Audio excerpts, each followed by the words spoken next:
Alright everyone, so this week I thought we'd do some really fun creative things with custom brushes here inside Photoshop. And what we're going to do is actually take this image and we're going to apply a very interesting brush effect to give it a little bit more pizzazz, maybe some interesting color and lighting effects just to give it a little bit more energy to it in a sense. So let's create our brush that we're going to use, and we're actually going to create a halftone brush. So let's create a new document, go under File to New, and we're going to do a very small 2x2 inch at 100 dpi. Here we have that. Now, let's minimize this window. We'll get back to this image in a minute when we finish creating our brush here.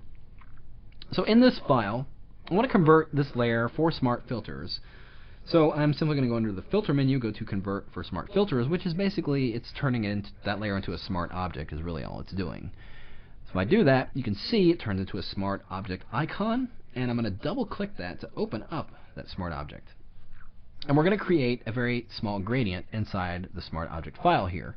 So let's select our gradient tool, go into the gradient picker, and we're going to choose the second one right here, which is the foreground to transparent. And because black is our current foreground color, it's going from black to transparent, which is fine.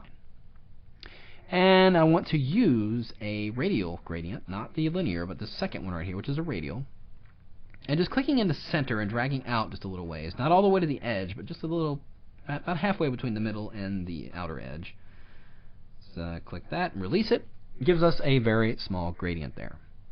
So that's our smart object. I'm going to close this, save the changes, and it will show up in our main file. Then we're going to apply the filter. Let's go under Filter, go to Pixelate, Color Halftone.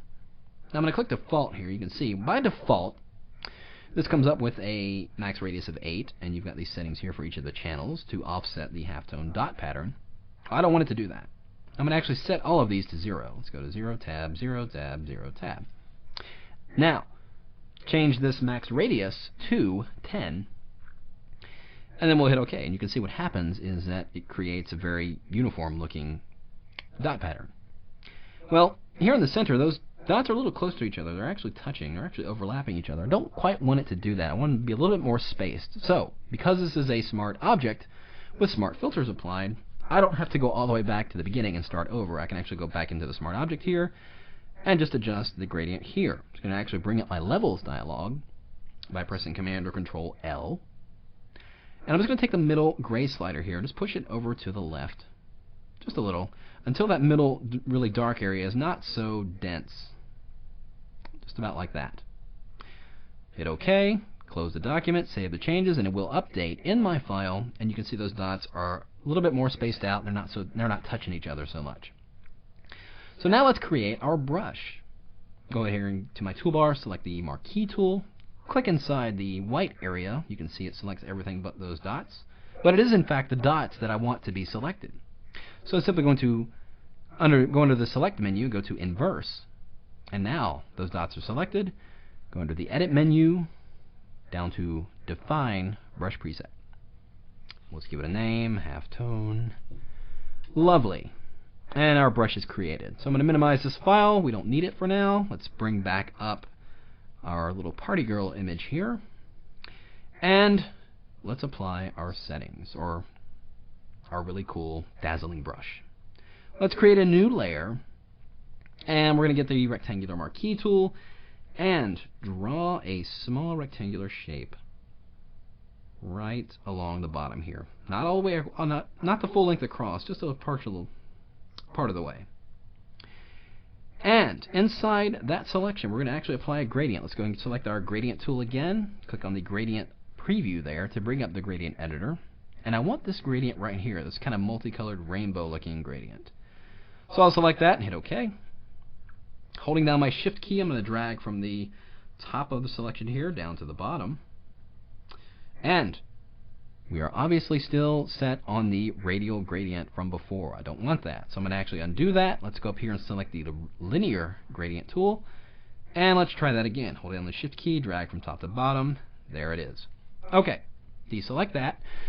Now, let's go and get the brush we created. But before we do that, let's apply an effect to this layer. I'm actually double-click on the icon to bring up the layer styles. I'm going to apply I want to apply an outer glow. And in this case, the default cheesy little yellow off-white color, will work fine. Let's increase the size though a little bit, somewhere around 30-ish, like that. And we'll hit OK, and we'll change the blend mode of this layer to hard light, so it has some blending in going on there.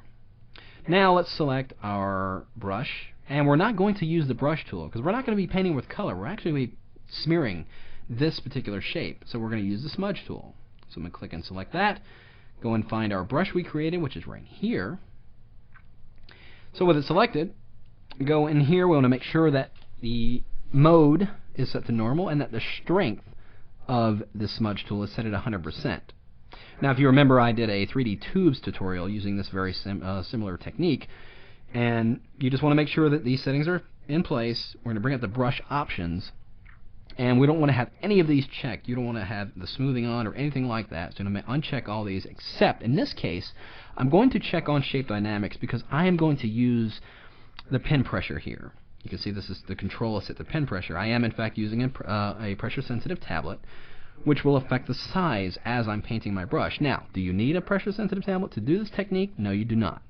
But I do it just because it gives me an interesting result. You can certainly play with any of these settings to come up with very similar type of results. So that's that. That is set. Let's close this, and let's go in here and start painting. Well, I'm actually make the brush a little bit smaller by using my left bracket key, so it's just a little bit smaller than the overall height of this gradient, which is right about there. Actually, I'm going to go a little bit smaller than that.